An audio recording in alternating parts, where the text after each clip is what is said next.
Good evening and welcome. I'm James Brent, Professor of Political Science, and I'd like to thank all of you for joining us here tonight for the Don Edwards Lecture. The Don Edwards Lecture is named after and was initially endowed by longtime member of Congress from the Bay Area, Don Edwards. You may know him from the nature preserve just north of here. The Don Edwards Lecture Don Edwards was known as the congressman from the Constitution for his dogged support of civil liberties and civil rights. Further information about Don Edwards can be found in the program, but he was himself a veteran, having served as a naval intelligence and gunnery officer during World War II, and I know he would have been pleased with the speakers that we have for you tonight. I'd like to thank and gratefully acknowledge the support of our many donors over the years who've helped make this event possible. I'd also like to thank Christy Williams, Shannon Gallagher, and Jody Tam from the Department of Political Science for their logistical support.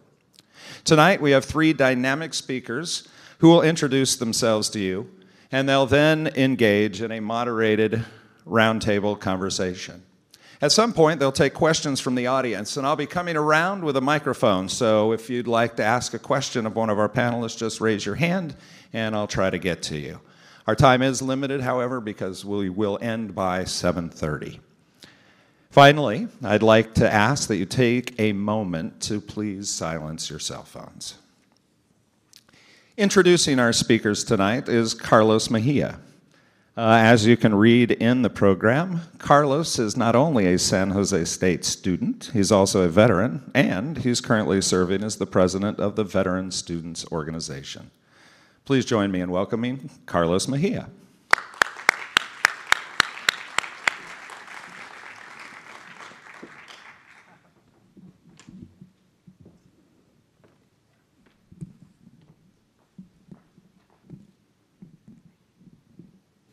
Good evening, everyone. My name is Carlos Mejia, president of the Veteran Student Organization, and first off, I want to thank everyone for coming out this evening. I'm excited and honored to be a part of this event. Tonight's lecture is titled Veterans on the Home Front, Advocacy, Policy, Action. Being a Marine Corps veteran myself, I'm truly grateful for the shift in today's mindset about the U.S. veteran. There was a time in our country's history where being a veteran was not something that you were proud to identify as. This lecture series and the full support of both the college and community have shown me that being a veteran is something to be proud of. My position as the president of the Veteran Student Organization has allowed me to engage with many veteran advocates, such as these panelists here today. Each one of these members is here as a speaker tonight as a part of the movement to shift, to bring a change to the image of what a veteran is. I would like to introduce first San Jose City Councilwoman Maya Esparza, who is currently one of the city's main advocates fighting for veteran homelessness. She is the co-founder of Veterans Voices of Santa Clara County, an advocacy group, and co-founder of one of my favorite nonprofits, Operation Care and Comfort. She earned her BA from Mills College and an MPA from San Jose State University. We also have Joseph Kopser, United States Military Academy and West Point and Harvard University Kennedy School of Government graduate. He served 2 tours in Iraq where he earned the Bronze Star and has served as Special Assistant to the Army Chief of Staff. He has extensive experience in both public service and the private sector and is the author of Catalyst, Leadership and Strategy in the Changing World, which I believe is available out front. Finally, we have Josh Mance. Joshua is a professional speaker and author and entrepreneur. He graduated from West Point in 2005 and served for nearly 10 years as a U.S. Army infantry officer, receiving the Purple Heart and Bronze Star with Valor before transitioning from service in 2014. His #1 best-selling book, The Beauty of a Darker Soul, carries a universal message about psychological trauma that empowers people to overcome their most adverse life experiences. That book is available in the back. I believe you can pre-order some books that are going to be coming in later on this week. Every veteran is different and unique in their own ways, but a lot of our needs are the same. Whether it's finding a place to call home, battling our own PTSD, or finding a career, these speakers are a part of the development to bring our community together to make our transition from being a service member to a contributing member to society. I want to thank you for each of your support and effort. The future looks bright with our veterans, or the future looks bright for our veteran population with amazing advocates such as yourselves. Thank you. I will now be handing it off to Dr. Leonard Lira, who teaches public management, public budgeting, and organization theory at the graduate level, and international relations and American politics at the undergraduate level. After 27 years in the Army, his focus is now organization theory and public management, specifically as they relate to veteran issues and policy. He also serves as the faculty advisor for the Veteran Student Organization, who has a table set up in the back, so if anyone wants to learn more about that and kind of events that we got coming up, you can go ahead and head on back there after the series. But I would like to introduce Dr. Leonard Lira.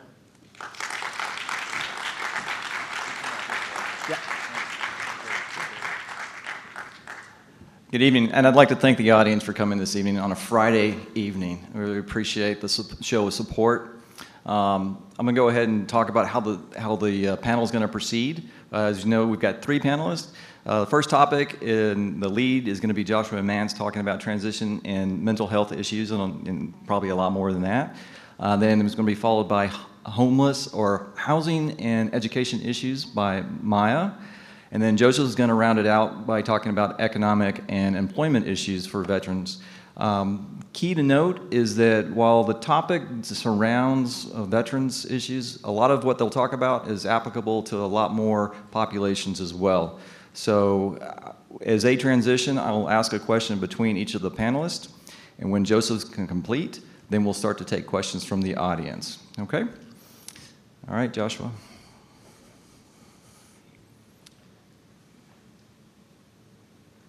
One, two. All right. Thank you, Len. So in April of 2007, I was shot and killed by an enemy sniper in Baghdad. The bullet first severed the aorta of my senior non-commissioned officer and then ricocheted into my thigh and severed my femoral artery. Now, at first, I didn't even know that I was shot, but my sensory perceptions instantly changed. The initial concussion of the bullet felt like I was being slowly picked up by the swell of an ocean wave. And I could only hear the muted shot of the sniper rifle and my own voice calling for a medic. And time shifted to slow motion as I looked to my right and watched Staff Sergeant Marlon Harper's body slowly fall to the ground. And as soon as his body hit the ground, that sense of slow motion time transformed into a sense of fast motion. And I instinctively started to drag him to a safe location and render medical assistance to him until I myself was overwhelmed by blood loss and collapsed to the ground. Now, at that point in time, I didn't completely go unconscious. I can only describe it as a state of subconsciousness for the next few moments. And while I was laying on that desert floor, I started to allow myself to just fall into a deeper and deeper sleep. It was actually very comfortable. Then my team members started to drag me to the nearest evacuation vehicle. And as they were dragging me, I could feel my body scraping along the desert floor. And as it was happening again, I continued to just allow myself to fall into a deeper and deeper sleep. And I remember very vividly in that moment thinking that this is it. There's nothing more that I can do. I'm in the hands of my team, and they've got this. And then one of the most significant things in my life happened. One of my team members noticed that I was about to go unconscious, and he yelled at me at the top of his lungs and said, "Come on, sir, stay awake." And in that moment, I could hear the pain in his voice, the emotional pain in his voice. And I realized in that moment that this injury wasn't just about me. This injury was about us. It was about the entire team. And that regardless of the circumstances we were in, I was still the leader of this team. And I had to do everything within my power to help them fight and persevere through this situation. And the power of that moment was enough to snap me back to full consciousness, which is where the fight for my life really began. Now, it's important to consider that I wasn't able to do this just out of sheer will. I was only able to do this out of a love for them. And that's the first lesson we want to reflect on tonight. When we lead through love, impossible situations start to become possible. As I think about this, I can't help but think of the words of Lieutenant General Hal Moore, whose story was featured in the movie We Were Soldiers, and whose role was played by the actor Mel Gibson. Does anyone remember that movie? If you have, great. If you haven't seen it, I encourage you to check it out. Great movie in terms of leadership, especially. Well, I had the pleasure of seeing the real General Moore speak when I was a cadet at West Point not long after 9/11 happened. And it was one of those talks that came through with so much sheer wisdom that you always remembered it. And as General Moore reflected on his leadership lessons that day, there's one that particularly stuck with me. And what General Moore said was, regardless of the situation that we're facing, regardless of the level of adversity that we're experiencing, there's always one more thing we can do to influence any situation in our favor. And after that, there's one more thing we can do. And after we do enough one more things, the opportunity starts to open up to achieve the original objective. So despite massive amounts of blood loss, despite being on the verge of passing out, and despite not even having the strength to unbuckle the plastic strap that secured my Kevlar helmet, even under those conditions, there was still one more thing that I could do. Even if that meant taking the next breath, taking the next step. Now, the medical evacuation process continued to forward operating base Loyalty, where I was greeted by an expert medical team led by Dr. Dave de Blasio. A trauma unit would be the equivalent in the private sector, like an ER team. And I'll tell you that April 21st, 2007 was the day that where I really learned what it meant to be a member of a team.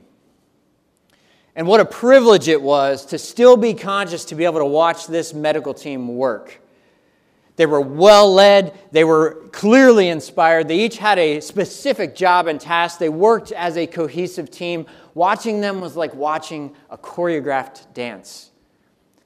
And it gave me an enormous sense of comfort in that moment, knowing that I was in such great hands.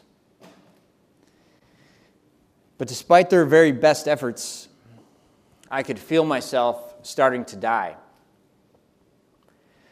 See, when you're dying of blood loss, you're essentially suffocating, and the body attempts to pull the remaining blood it has into the chest cavity in order to protect the vital organs. And I could actually feel this happening. The blood started to creep out of the legs. And as all the blood left the legs, they cramped up and became numb. And then that blood creeping sensation moved through my thighs. They became numb. And when that feeling hit my stomach, it was the first point where I realized the injury was getting out of control. Physically, it felt like I was running wind sprints around a track and couldn't stop. And emotionally, although life didn't flash before my eyes, I do believe that what was most important to me was revealed in those final moments. Instinctively, I started to repeat 3 names in my mind over and over again for the last minute of my life. And that was my mom and my 2 sisters. But when that blood-creeping sensation hit my chest, I consciously knew that that was it. I took my last breath, I said my last thought, and I died.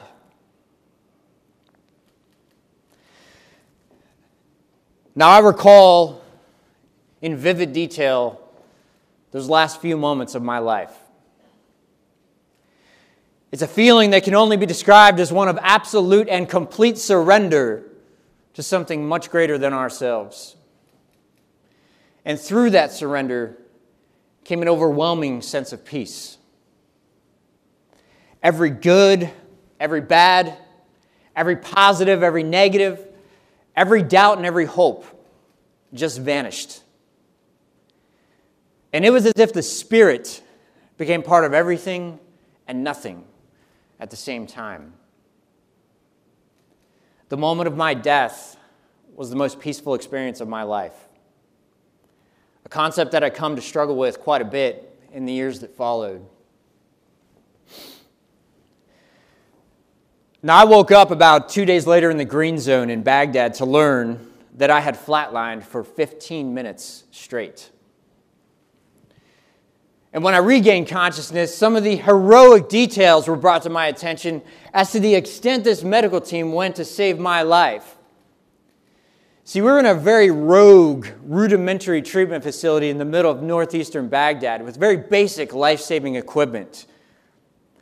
And I learned that the defibrillator paddles that they used to shock me back to life literally arrived at the base that very morning. They had to take them out of the plastic to use them on me. And because this was such a rudimentary facility, they were basically working on me on top of a cot. And because of a mechanical failure of the cot, they were unable to lower it to the proper height to get the leverage necessary to do CPR. And it just so happened that the one person who could reach, the one person who could get that leverage, just so happened to be a former football lineman named Private First Class Tipton, who weighed about 260 pounds and was 19 years old. And it was Tipton, and Tipton alone, who conducted live CPR on a victim for 15 minutes straight, pouring sweat the entire time, and he did it standing on top of a crate. Suddenly, this medical team pulls off a miracle. They get a faint pulse back against all odds. And they grab the stretcher and they start racing me out to the landing zone where a Black Hawk helicopter was running hot, ready to take me to the green zone for more advanced surgery. But as the medical team was rushing me out to the helicopter, they encountered my scout platoon, now led by a young staff sergeant. And the staff sergeant stopped that medical team and he said, "He's our lieutenant. We're putting him on that bird." And with that, they took the stretcher from the medical team, they loaded me on the Black Hawk, and through that, took control back over a situation that was stolen from them by an enemy sniper just a few minutes prior. The Black Hawk raced to the green zone where I encountered a phenomenal vascular surgeon who did a perfect vascular surgery the first time out the gate, administering nearly 30 units of blood to save my life. And because there was a blood shortage at the time, they were literally taking service members off the base, taking blood straight out of their arm and doing a direct transfusion into me. The point here is that I am only alive today thanks to an ecosystem of people who chose to do one more thing in the face of extreme adversity, an ecosystem of teams who chose to persevere in the face of adversity. But there's also one other harrowing detail that I learned that day. And that is that while I had survived, Staff Sergeant Marlon Harper did not. And I'd soon come to learn that the experience of dying would pale in comparison to the decade-long emotional struggle that I'd go through as I sought to find meaning in a second life. See, psychologically traumatic experiences are these situations or events in our lives that fundamentally disrupt the way we believe the world should work. When our perception of the world gets flipped upside down, it can start to compromise the way we feel about ourselves. Trauma is complex, it's cumulative, and it's not always what it seems. My medic that day, the medic on the ground, was only 19 years old. And at 19 years of age, he had to make a conscious choice between who he was going to try to save and who was going to die. He couldn't save both of us. Marlon had a severed aorta. I had a severed femoral. We both had less than 2 minutes to live, and he had a fraction of a second to make that decision. Now, from an objective medical standpoint, this medic made the right choice in trying to save me, because I had a slightly better chance of survival than did Marlon. But it's still that 19-year-old who's going to have to live with the moral weight of that choice for the rest of his life. It's decisions like these, decisions that all of us have to make throughout our lives to some degree, that can plant the seeds for moral, ethical, and spiritual turmoil in the years that follow. See, we as human beings have a natural tendency to look back on our prior decisions and our prior experiences in retrospect and in hindsight. And we fault ourselves and blame ourselves for the decisions we made and the actions we took, often in the span of milliseconds. And we tend to minimize or negate all of the other surrounding circumstances that impacted that situation to begin with, unfairly judging ourselves for our actions in the past based on what we know today. It's a phenomenon called hindsight bias.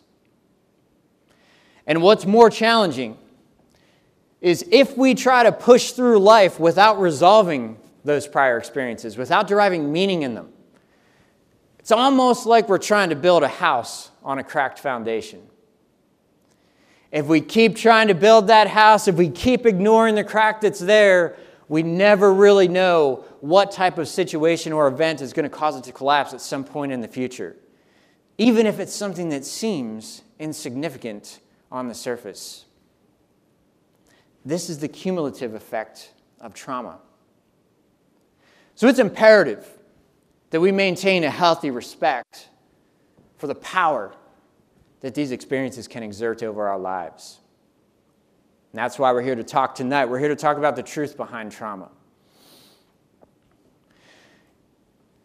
You know, there's a world-renowned psychiatrist and Holocaust survivor named Viktor Frankl, who says in his book, Man's Search for Meaning, that without suffering and death, human life cannot be complete. And that the suffering we endure gives us ample opportunity to derive greater meaning in our lives. Trauma, adversity, is indeed universal. But transformation, well, that's up to us, each one of us. See, there's a misconception about adversity. There's a misconception about traumatic experiences. And it's very easy to fall into the cognitive trap of believing that transformation occurred because of the traumatic event, that growth occurred because of the adverse experience. When in actuality, transformation cannot occur until some point after that experience, only upon which we have successfully integrated the meaning of that experience into our lives in the present moment. Indeed, ultimately, I had to learn to accept the death of my old self before I could begin to live in the present moment. So we can think of this in terms of a spectrum. At one end of the spectrum, we have the point of adversity or the point of trauma. And on the other end of the spectrum, we have this tipping point that leads towards transformation and growth. But everything in the middle, that's the process. That's the journey. That's the suffering. And it's a journey that requires a form of courage unlike no other. The courage to go within.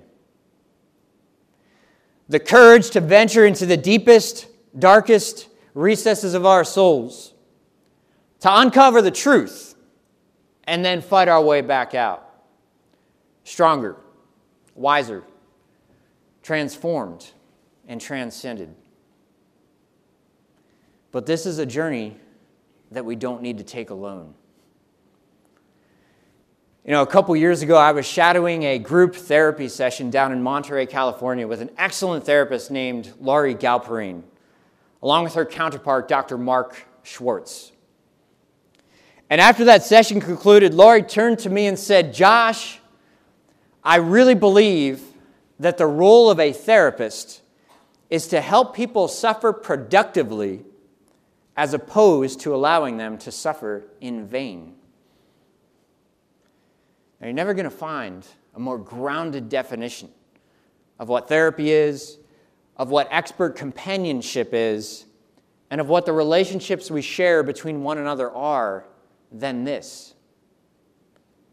The question we need to ask then is, how do we suffer productively? Or said differently, how do we embrace adversity and lean into an ambiguous future rather than shying away from it?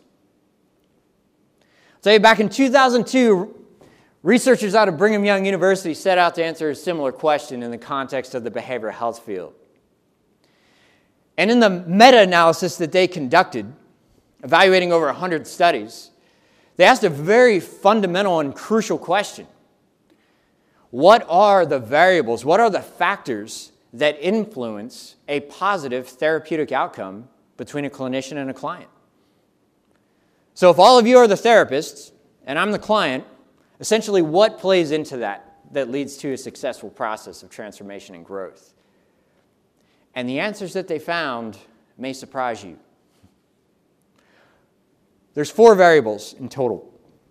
The first, which represents only 15% of the total outcome, is attributed to clinical skill set, or the skill set and knowledge of the actual therapist. Now, I'm not saying this to minimize the importance of skill set. All of us, regardless of our professions or our disciplines, have an obligation, a responsibility to constantly seek to master our given skill sets, to constantly increase our knowledge, to do right by the people that we serve.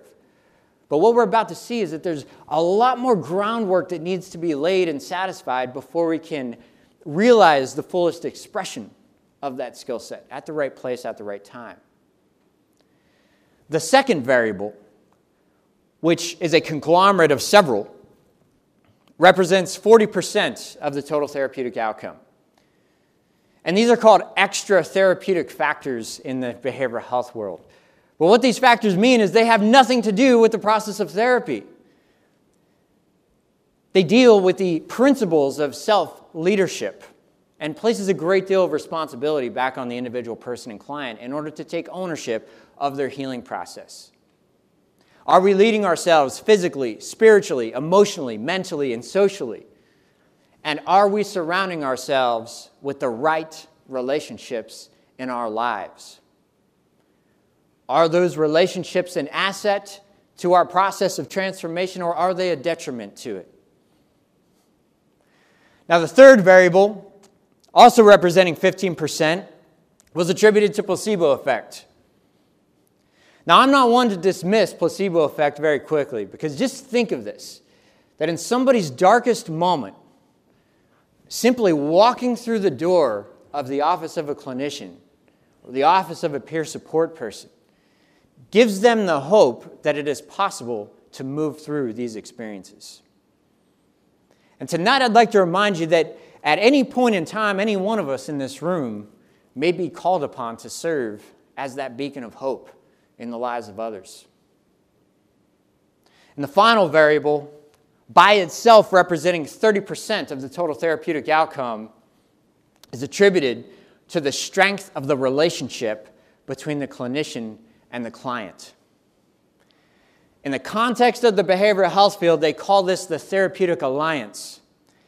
But for our purposes, we can deduce it down to one single, all-important word, and that word is trust.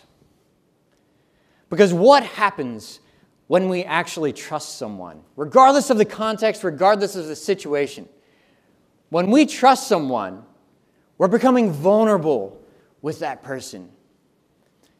And when we can become vulnerable with someone, we can start to open up the doorways and the pathways to express empathy. And when we can empathize, we have a greater opportunity to reach the root cause of the behavior that we wish to change. So all this tells us is that trust, the trust between your colleagues, the trust between your friends and family, the trust of the relationships in your lives is the single most important variable as it pertains to the process of growth and transformation. Now, speaking of trust, as I look back on this 10-year journey since the injury, there's a very clear pattern that has emerged. And that is that even in my darkest moments, times when I adamantly believed that no one could understand what I was experiencing, I was never alone. There was always someone in my life who had the strength and courage to plant healing seeds inside of my mind that would eventually start to grow. They gave me the gift of not feeling isolated anymore. And it's a gift that I'm happy to pay forward today at every opportunity. But what's interesting, though, is that many of the people who resonated most closely with me during that time in my life, and certainly even today, did not necessarily come from a military background. They came from every walk of life, often in places where I least expected it. They were investment bankers and entrepreneurs, teachers and social workers. They were doctors, attorneys, and engineers. They were black and they were white. They were gay and they were straight. They were men and they were women. But they were all people who at some point in their lives and in their own ways who were exposed to the darker side of human nature. They were people who had the strength to be vulnerable. And that vulnerability is what binds us together at the very core of the human experience. Trauma doesn't discriminate. It comes in many shapes and forms and impacts all of us from every walk of life. And even though the nature of our experiences can be very different, the emotions that manifest from them can be very similar, especially when we look at them through the lens of deeper moral wounds, such as abandonment, betrayal, guilt, and shame. Because if you know guilt, then you've already walked some of the same battlefields as I. And if you know shame, then you already know the deepest parts of who I was. We need each other to heal. We need a community to grow and continue to transform. And as I bring this talk to a close tonight, I'd simply like to invite you to always remember the capacity we have to make a positive difference in the lives of others with each waking moment. Giving someone the gift, they're not alone anymore, may be the most powerful and selfless act we can perform for another human being in this lifetime. That is the power of human connection, and that is the power of the student body sitting in this room tonight. So I really appreciate you all coming out. Thanks so much.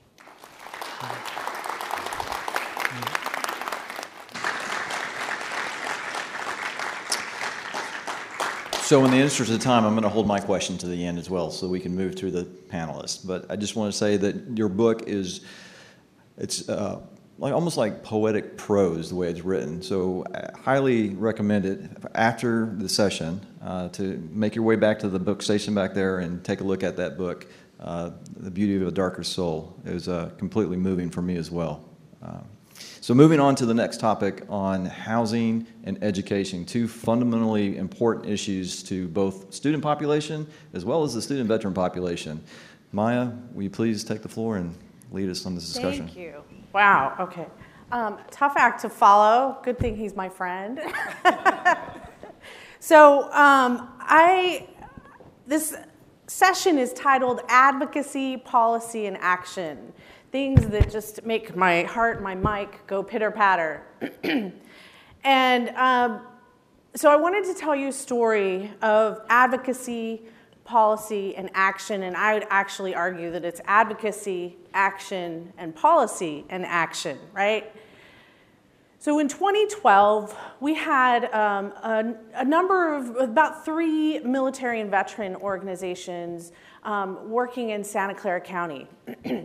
And one of them, a collaborative led by a friend of mine named Dr. Rick Beta, a friend of ours, decided to go around and let's do some asset mapping. He had had about a year's worth of frustrations after coming back by being embedded with the Stryker Brigade. He came back, he was passionate, ready to make a difference, and he's like, okay, I know there's something out there for some veterans to get help. I'm gonna go look. Has anybody tried to go look It's not the easiest thing in the world. So what we decided in 2012 was that a group of us would start to figure out what was out there and go in really detailed. Not just say, like, here's an organization, go get it. But to go in and say, here's this program, here's exactly what it does, here's what it takes to get help, and here's where you go to do it. And then if you need help, you can contact us, and we'll be there with you as you go and access whatever. So we did this for about a couple of years, and we came out with the most comprehensive veterans portal in Santa Clara County of a variety of services, everything from poetry to healthcare to education. And we noticed a pattern in putting this list together. And we realized that there were a lot of people out there doing some great work, but one, it wasn't organized, and two, we really needed more substantive help for veterans in Santa Clara County. So what we did was we all met, these different groups in Moffett Field and San Jose, and actually there were 2 in San Jose. And so we got together and we said, hey, let's organize. Let's get together and let's all merge. So we merged into a group called Veterans Voices of Santa Clara County. And about 60 to 80 people got together every month, and we started having conversations across the board. Veterans, advocates, government advocates, community advocates. We all got together and we said, what are the top 3 issues to change someone's life? What is it? So everybody came together and decided there were 3. And that was, anybody want to guess? Employment, health, and housing. That if someone got help on those things, they could go on and be self-sufficient and thrive and live their best life, right? And so we came together and we said, all right, let's do it. So we then started and got different groups of veterans together, coming together and meeting for months and saying, what are the top issues you're facing in employment, health, and housing? And so after a while, we started getting the attention of some government partners. And so people started coming in. And so about 2015, we spent most of 2015, and I see, by the way, the chair of the United Veterans Council right here. Thanks, Fran. He was part of that, part of all that effort. And so we got together and we said, all right, we're doing all this stuff. This was in 2015, took most of 2015. And then around that same time, former First Lady Michelle Obama had issued what was called a Mayor's Challenge to End Veteran Homelessness. I don't know how many folks were familiar with that.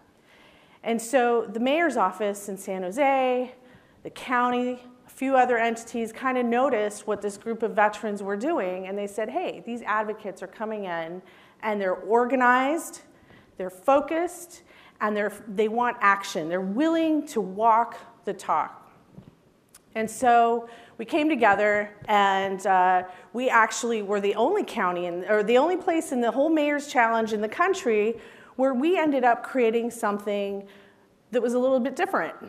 So we created something called All the Way Home that was launched actually Veterans Day 2015, but we really kicked it off in January 2016. And it was really an outgrowth of the advocacy efforts of veterans groups, just regular folks who were passionate about doing the work, and other people took notice and said, okay, I think we can do something a little different. So we did All the Way Home in Santa Clara County. It's still going. Hey. And so it's still going. And it's a unique partnership because it's the city of San Jose, so you got your mayor.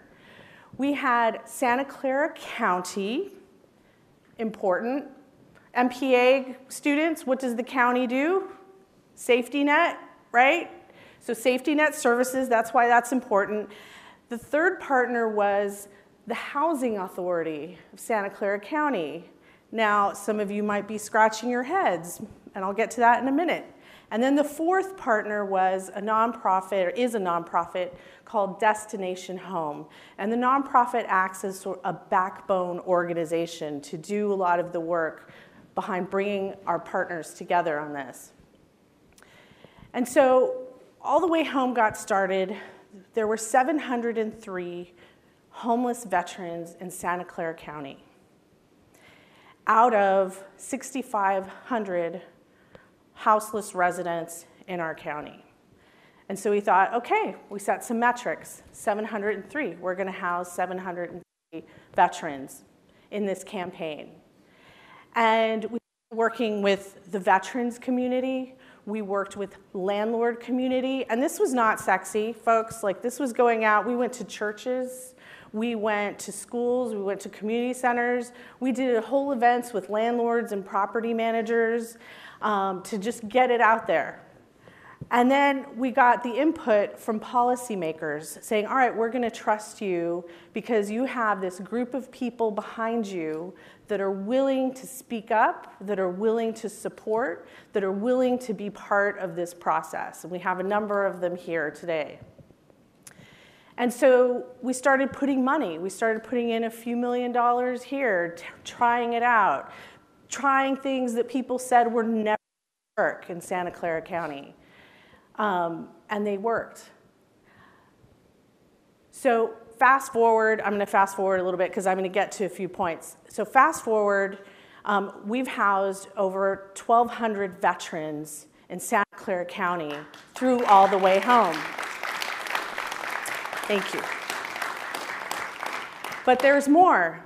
As part of this effort of grassroots organizing, remember, people who are in policy, they want to see what's out there. You can come up with a great idea, but you need to execute it.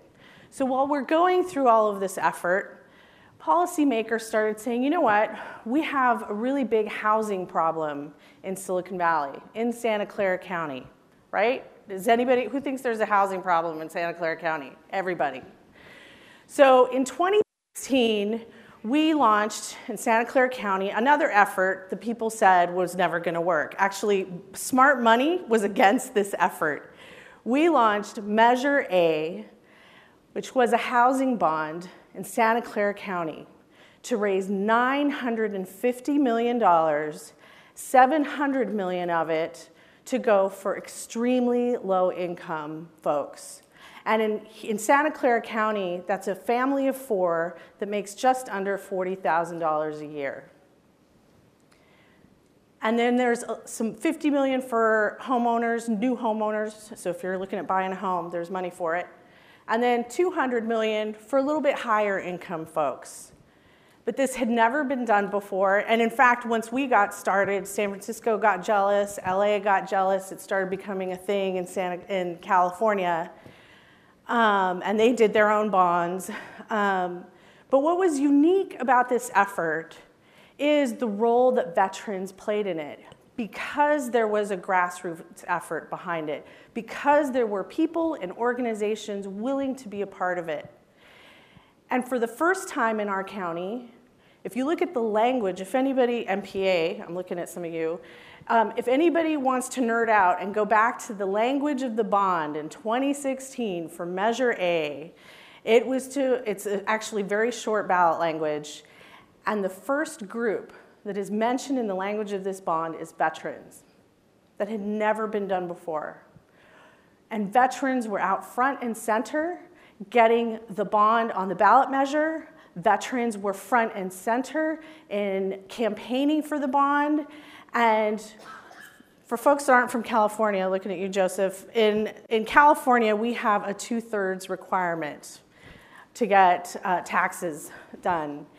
And everybody pitching in. And in fact, one Saturday, out campaigning at Gilroy, a friend of mine, Corey, who's no longer with us, an Air Force veteran, he would do homeless outreach. He actually brought in a veteran who had been homeless 3 days before, living in the creeks, catching fish in the creeks to get by. He came in and he said, you know what? I just got into shelter and I want to help.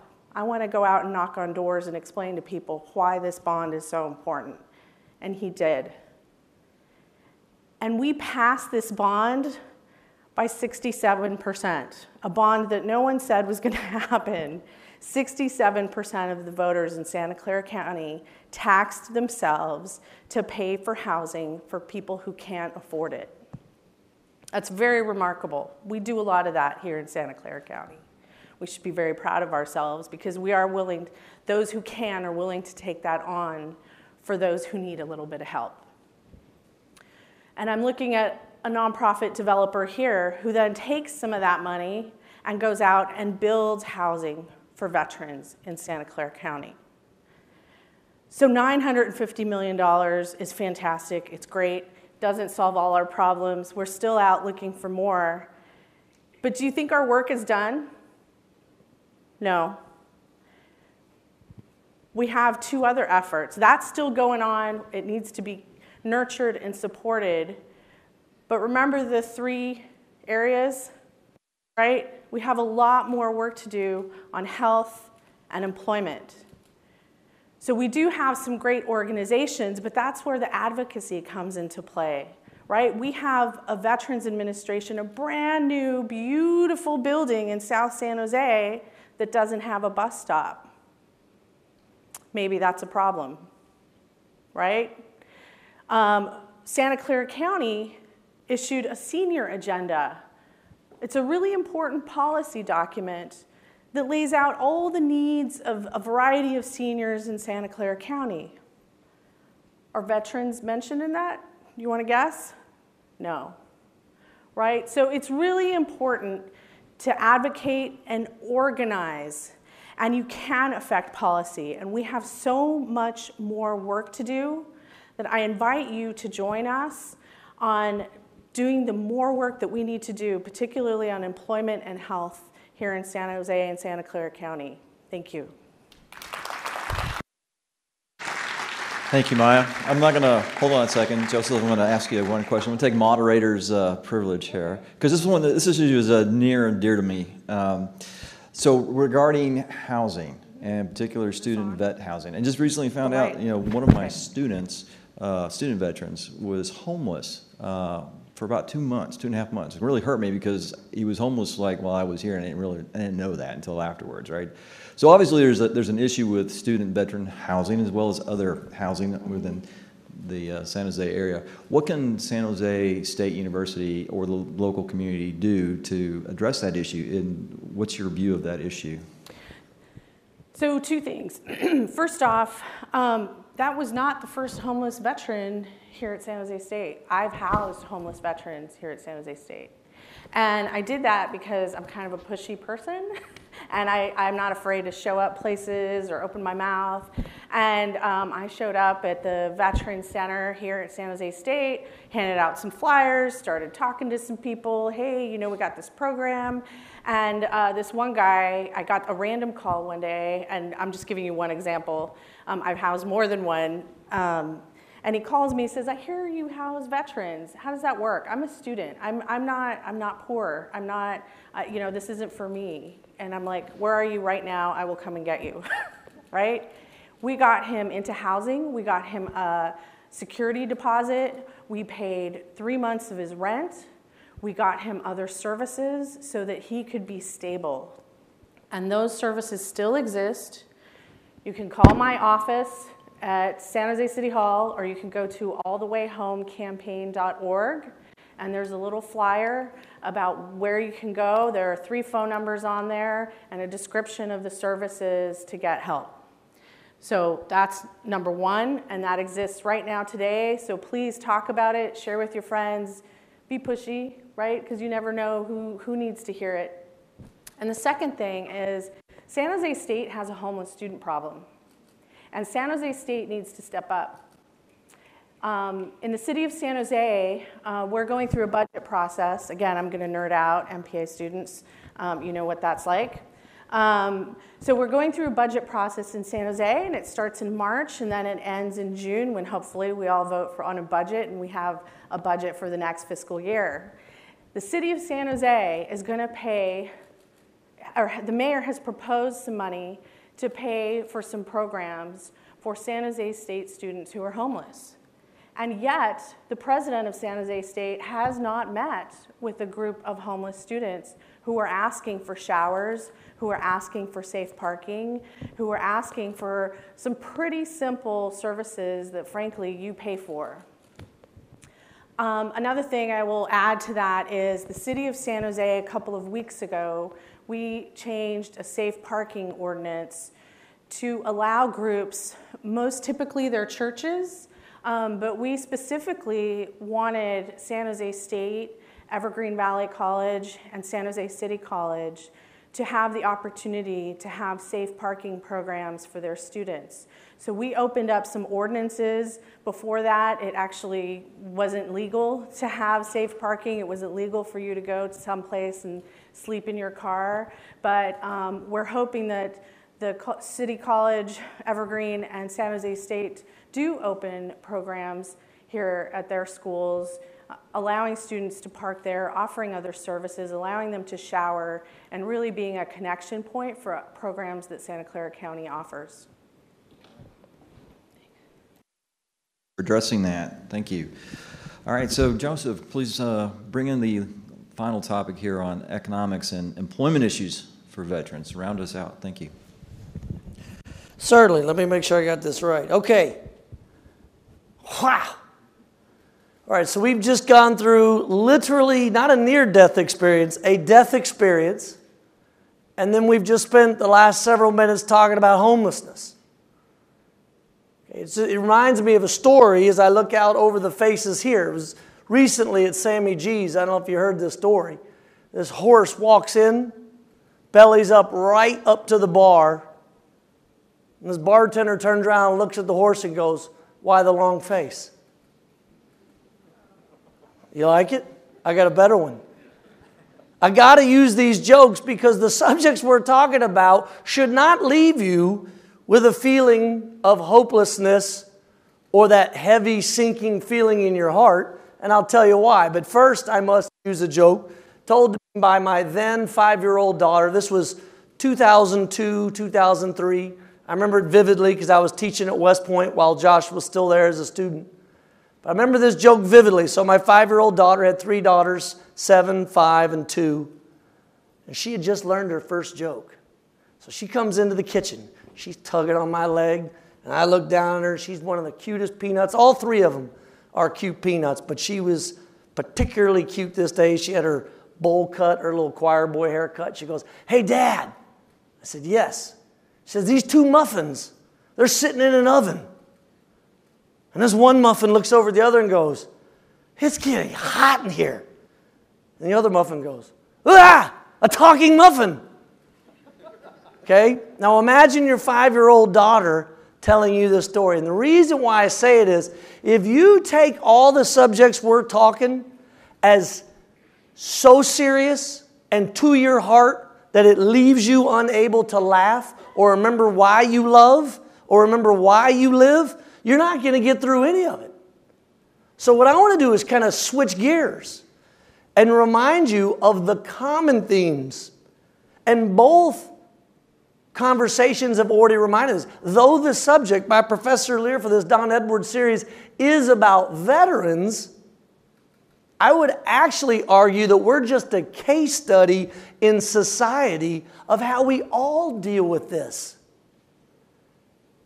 There are plenty of people in this room who have been involved in car accidents, T-bones, back rear ends, anything that left them for a moment in time thinking they may never live, or worse, you've had members of your family who have indeed died in car accidents. You have had those members of your family or close people you know who struggle with alcoholism, opioid addiction. You have had friends or family who have lost their jobs, or you yourself. The subjects we discuss today are not relegated to the veteran community.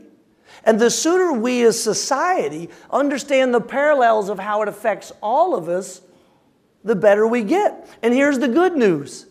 Veterans are simply a case study because we get a lot of attention. I would argue sometimes perhaps more attention than we perhaps have earned, simply because in society today, some people, some companies for commercial reasons, for business, for marketing, or elected officials for wrapping themselves in the flag, have promoted veterans or their status without actually backing it up with promise or potential. But the really neat part of it is there's a lot of wonderful things going on in the veteran population that I want to share with you, that hopefully are happening in your community, in your friendship group, in your part of life. And it's very simple. What I think that veterans do, we do three things really, really well. One is we build teams. Two is we focus on the mission. And third is we don't sweat the small stuff. And what do I mean by that? In terms of building teams, we, like students at a university, are thrust together. How many times have you had a study group where you did not get to choose? But guess what, folks? That's life. You don't get to choose your coworkers often. You rarely ever get to choose your neighbors.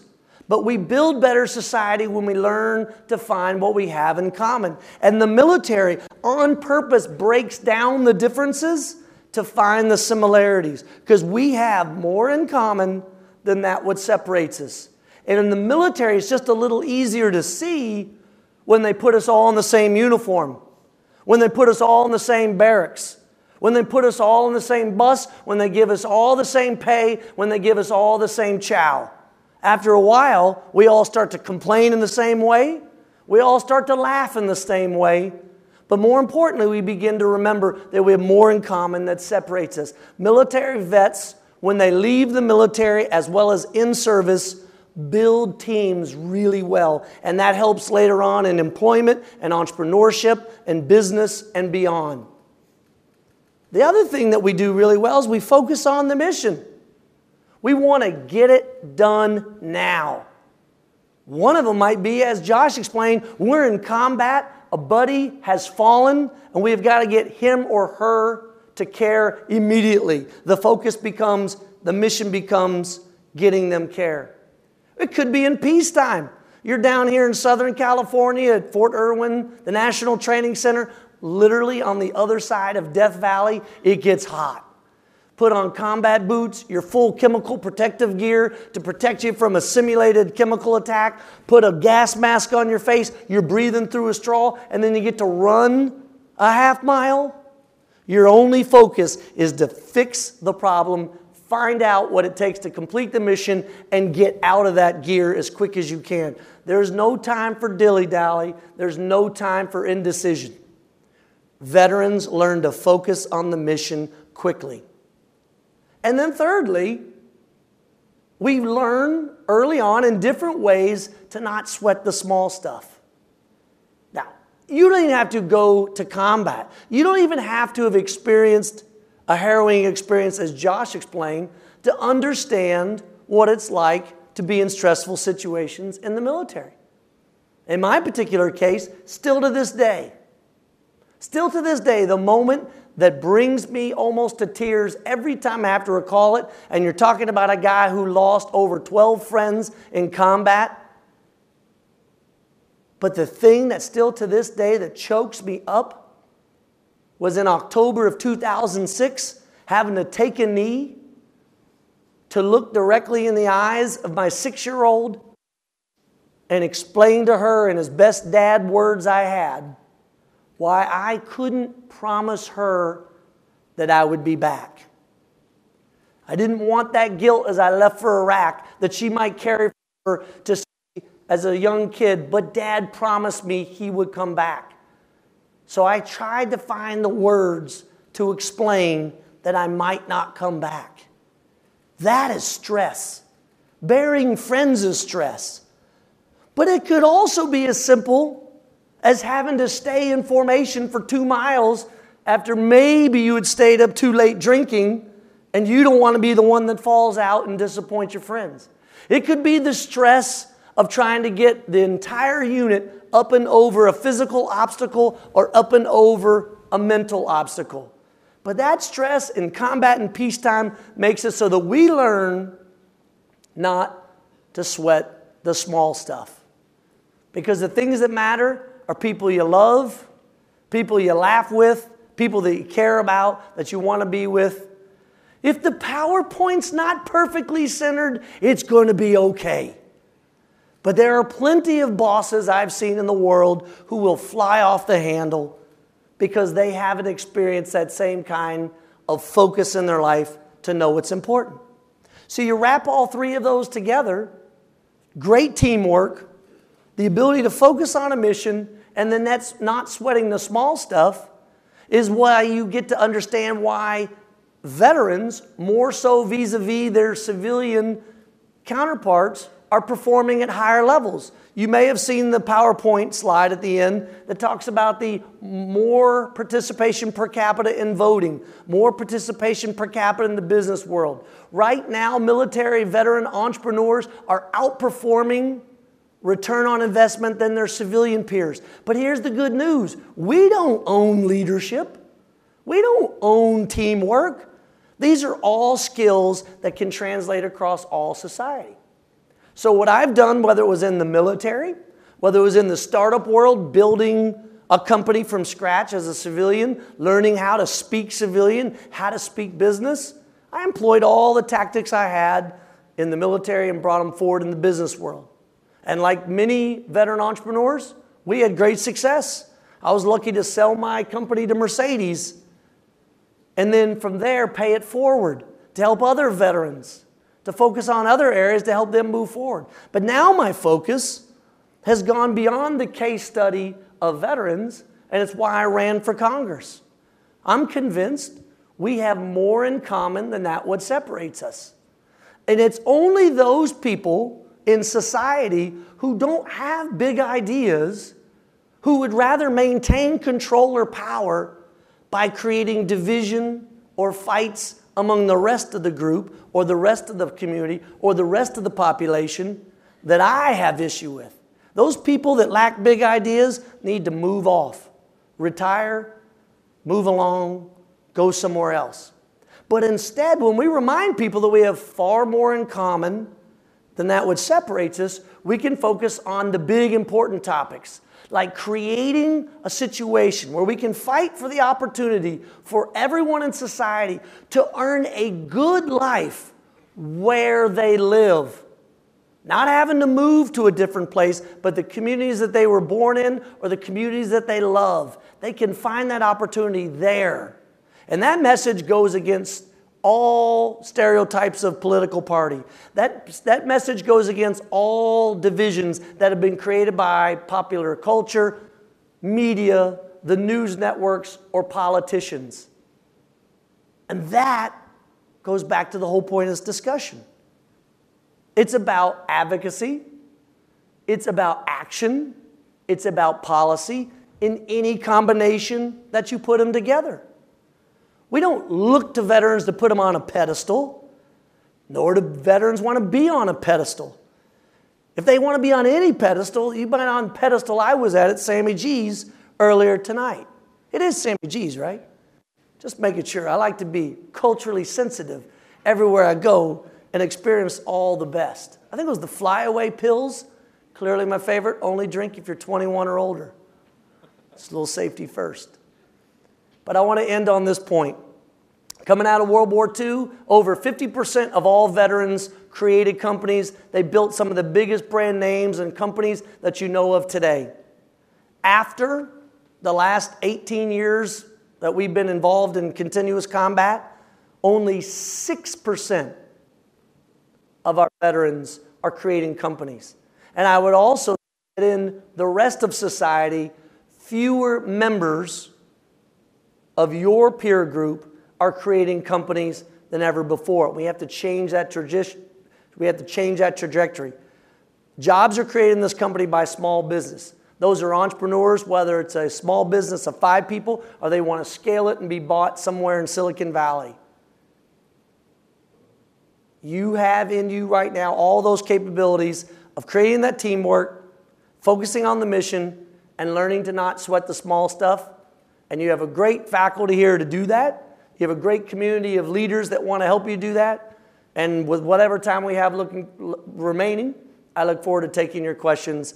And by the way, shamelessly, you have a copy, some of you, of my book, about 30 or 35 copies. If you don't want it, pass it on to someone who might. And if you get home and it becomes a dust cover next to your bed, wipe off the dust, bring it in, and re-gift it to someone else. Because some of the biggest moments in my life came from reading books.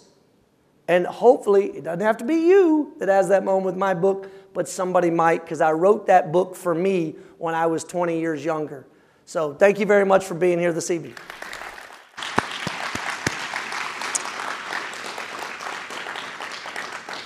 Thank you, Joseph. I'm going to open up with the first question, and that'll give the audience time to think of a follow-on question, because I'm going to be able to let you ask your questions here in a second. I'm going to start with Joseph first.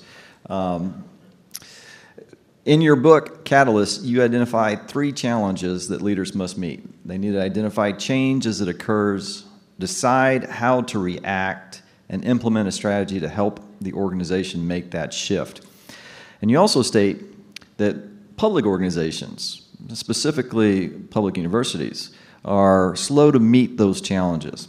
So what advice would you have for the administration, the faculty, and staff here at San Jose State to better meet the challenges of the future?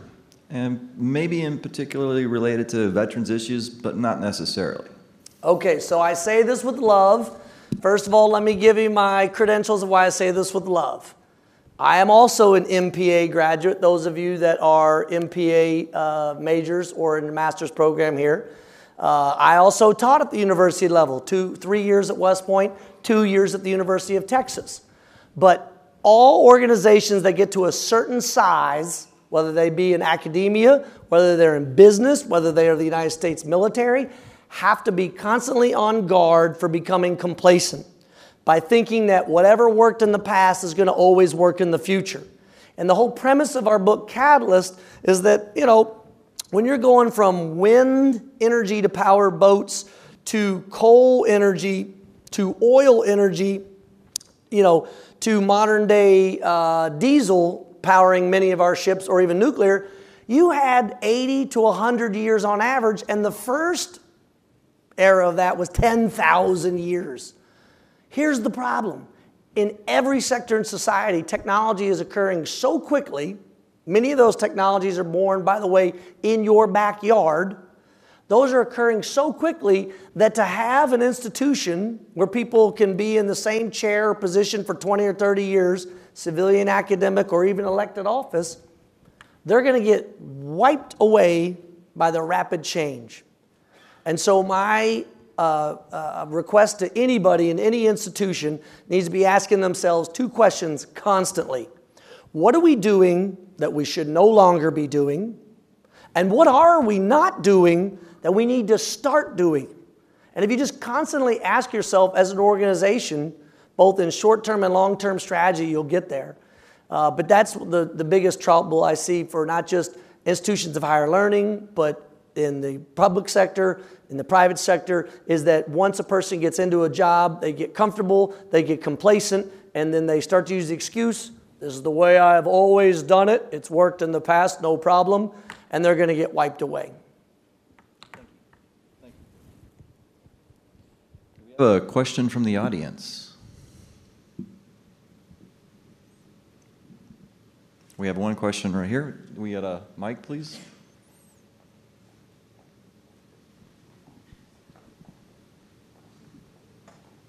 Thank you. Well, I appreciate the students, first of all, who helped organize this, the Department of Political Science, of course, the university, and all of you for showing up and sharing your stories and your wisdom. So appreciate that. I graduated from San Jose State a long time ago. I won't say exactly when. I went right into the Air Force. Spent a little bit of time in the cockpit and then some development work on aircraft systems. But probably the biggest challenge, so I guess this is a statement followed by a question. So one of the biggest challenges I had coming out was, getting the civilian workforce to understand who I was and what I had to offer. And you may have some similar experiences that I like to hear about, but I think what helped most was like coming out and going to a company like Boeing, straight out of the military, where you're surrounded by a lot of veterans. The next one was a little bit of a disaster. I went to one of the hottest companies in Silicon Valley. They're out of business now. Well, kind of. Silicon Graphics. They were kind of the darling of Silicon Valley in the 90s, and they didn't understand military people at all. It was, oh, you can't thrive here. This is chaos. You're too structured. And it was just the opposite. It was their, I ended up bringing order to their chaos, but there was just too much chaos, and the company eventually went out of business. So I guess my question for you now, going along here, is what were the biggest challenges straight out of the military? And then maybe a question for Maya about what we all can do, that one more thing that you mentioned, what can we do to help these homeless veterans individually this week? All right, thank you for that question. That could really go to either Joshua or Joseph. Any preference on who wants to lead? I'll just start and be very quick. First thing we can do to help the stigma among the civilians who have no personal experience, because by the way, we're now less than 0.5%. Yeah, about 0.3% of society today serves in uniform. And with all respect to my hosts and the people who put this together, that video that was playing was one of the reasons why we have an issue. If you watched it, the whole first half was about all the problems of veterans. Then they got to the upside of veterans. We have to flip that paradigm. We have to first start leading with all of the things that veterans do to contribute. And then, of course, we have to address the issues we still struggle with. But you got to lead with the positive. That'd be the first thing I would say about all that. And in terms of how we also understand, look, whether you were in a big unit, a division, you know, the higher echelons in Army and military, that's corporate America. That's just in a big bureaucracy. If you're down at the platoon size level and you're in a remote location away from the flagpole and you're out with no resources and no guidance, that's a startup. I mean, the language of business and the language of the military are so similar, and that's why we wrote that book, Catalyst, because all the trends and all the concepts overlap. You just have to learn the new acronyms.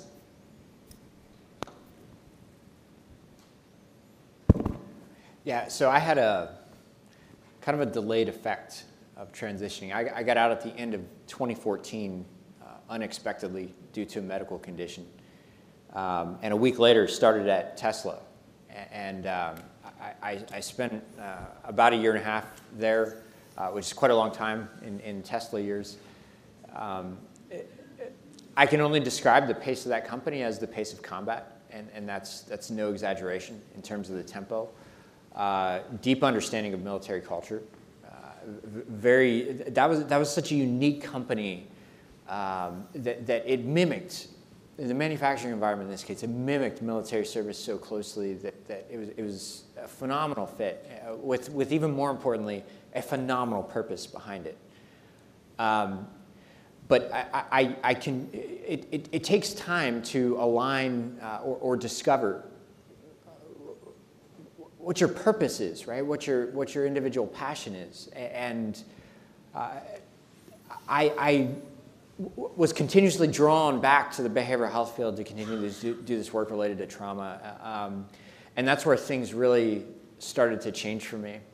Went to a very different company that worked in the healthcare industry and found myself extremely isolated. And I'm like an ultimate counterinsurgent. Like I'm all about building relationships with people and remaining open and staying humble. It's the biggest advice I would have for anyone is retain your sense of humility in addition to having confidence, right?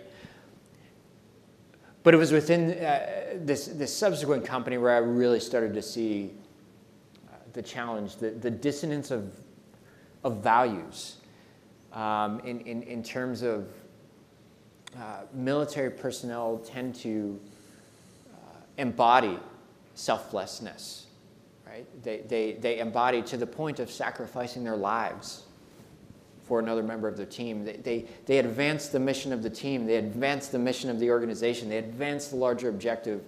And that's literally how they're trained and bred.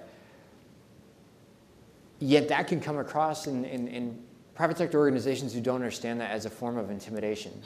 Right? They think you're going after their job, you're trying to do it to look good, you're trying to fly through the ranks when that and to a veteran coming back from an intense combat situation where Those values of selflessness are never more real when your buddy's bleeding out on the desert floor.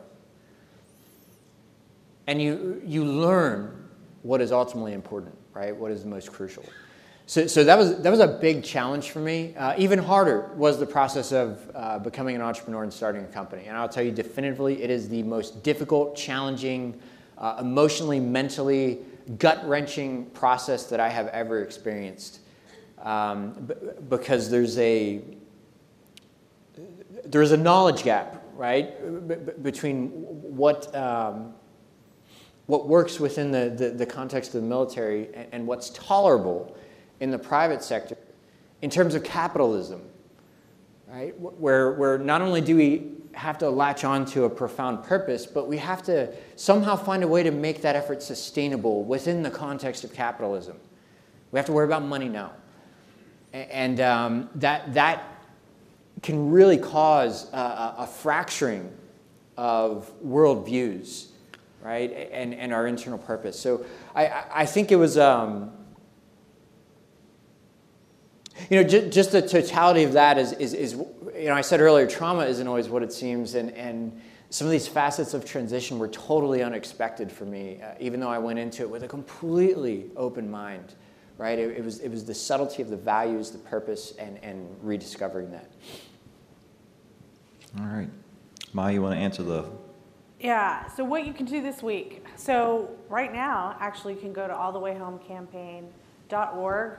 You can donate. 100% of the money goes to services, things for veterans that they need. Furniture, we provide... they, not we anymore, they provide new furniture for veterans as they move into their first home. And that started because we had, Vietnam era veterans in their 70s sleeping on floors because we got them the home, but, and also things like furniture and pots and pans, things like that turn four walls into a home, right? So that's another thing. You can also volunteer. So there are different ways to volunteer. I'll give you one example right now. Home First is a great nonprofit organization that serves all homeless folks in our county. But at the Little Orchard building, they have a veteran center there. They have a veterans transition program. They have veterans outreach teams. So there are classes, computer classes that go on, group support that go on in there. And the veterans outreach teams, they use donated items like in order socks, underwear and t-shirts and hygiene items, bag them up, and they go out to build outreach, and build relationships with homeless veterans and encampments. And so those are some of the easy things right now. And the other thing I will add, because we have a landlord and a veteran right here that I'm looking at, is talk about it. We actually started with All the Way Home an effort to get different people that don't normally talk about this issue, like churches. We had pastors all over Santa Clara County talking about it. And that's how I got one lady, a landlord, has rented to 40 veterans through the All the Way Home campaign. So all of those are important. Can you repeat? Whoops, allthewayhomecampaign.org. Allthewayhomecampaign.org. Allthewayhomecampaign.org. Okay, thank you. We have another question from the audience. Yes, up front and then back there. We got time for two. Oh, last one. All right, so I'm going to go with the one up front. Yeah. My name is Steve Neese. I'm an alumni from San Jose State. I work in K-12 public education. I help raise money and advise corporations on how they can make good investments in public education. And one thing I didn't get to hear much about tonight I'm really interested in is that career pipeline. I see a lot, and there's 31 school districts in Santa Clara County. There's a lot of public agencies that people are retiring out, and at the speed of change is happening in public education, I think there might be a lot of opportunities. Like, almost every school site now has a makerspace, but it's been no one's job to maintain a space where chaos happens and learning happens and project-based learning is going on. And so I'm wondering about where is that job pipeline coming maybe into the public sector? We have a lot of retirements and a lot of shifts happening, particularly in education. And I'd like to get your thoughts on it with the amount of time we have. Thank you.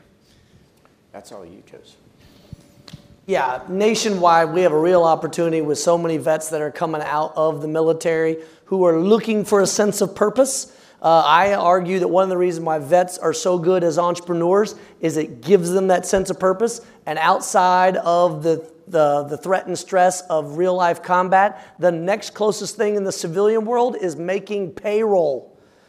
Just the stress of knowing whether or not you're going to be able to support your team bonds people together in the civilian world, and the same thing would allow them if they got into education. So nationwide, we have to look at teacher accreditation, see how we can change the standards so that vets who have, whether they be 2 years or 20 years in the military, spent their entire time teaching, coaching, mentoring, they would be a great pipeline into education. And I think everyone will say this. For those that do have questions that we didn't get to answer, I'm going to stick around afterwards to be able to answer questions till everybody takes off. You want to add something I to that, actually Maya? have something to add to that. So a million years ago, I worked on getting a veterans preference within the city of San Jose that the county had already had. We copied them, as secrets out. So there's a lot of that in public institutions. Where I think there's a big disconnect is frankly in private, in the business world. I worked with some folks to get an Army Ranger a job. He had no way of he would try and explain, well, this is what I did. So that whole issue of how to translate it, he ended up getting a job with PG&E as an administrative assistant and then worked his way up because he was humble, right? And he's like, you know what, I need a job. PG&E does like to hire veterans, and they had this program. He got in, and he just worked his way up, kept working his way up. But there's, how do you hear about it? How do you translate those skills? I've gotten a lot of veterans jobs in construction unions, but there is a huge veterpreneur movement, but if you're looking for assistance on how to get started, where do you start, right? Like I think is really actually a bigger challenge in the business world. My 2 cents. Okay, thank you very much. I think that's all we have for questions tonight. If you have further questions, the audience or the panel members will be around for a short period of time. My email is public, so you can always contact me as well. I would like to give a couple of acknowledgments, though. I'd like to acknowledge the political science staff that helped put this together, Christy Williams, Jody Tam, and Shannon Gallagher. I'd also like to recognize the volunteers who helped put all the other parts together, the VSO, Veteran Student Organization in the back, to include the president, the PSA Phi Sigma Alpha Political Science Group. Thank you very much for being here tonight as well. And then the volunteers from the Masters of Public Administration Student Association. Thank you very much. So one last round of applause for our panel, please. Thank you.